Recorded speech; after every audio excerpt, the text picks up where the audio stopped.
Niat hati memeriahkan pergantian malam tahun baru 2024 dengan kembang api, seorang bule berinisial BFA justru mendapat masalah.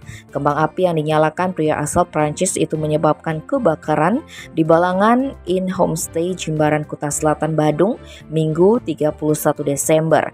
Insiden ini sontak merubah suasana pergantian tahun baru di tempat tersebut yang awalnya menyenangkan menjadi kepanikan bagi bule itu. Kasihumas Polresta Denpasar AKP Ketut Sukadi menerangkan peristiwa bermula ketika BFE bermain kembang api sendirian di halaman homestay sekitar pukul 19.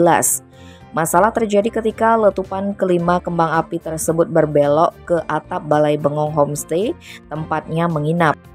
Seketika kembang api pun meledak dan membakar atap yang terbuat dari alang-alang. Mengingat bahan atap yang mudah terbakar, maka api pun cepat membesar. BFE sempat berusaha memadamkan si jago merah, akan tetapi usahanya tidak membuahkan hasil. Sehingga bule itu memberitahukan kejadian ini kepada pemilik homestay berinisial INM. Pemilik yang tinggal dekat dengan tempat kejadian perkara langsung mengamankan area rumahnya untuk mencegah api merambat ke rumah, sembari menghubungi petugas pemadam kebakaran. Tak berselang lama 2 unit mobil pemadam kebakaran Kabupaten Badung tiba di lokasi. Akibat kejadian itu, keseluruhan atap Balai Bengong beserta barang seperti kursi, AC, dan mini kulkas ludes. Kerugian yang dialami pemilik homestay diperkirakan mencapai 50 juta rupiah.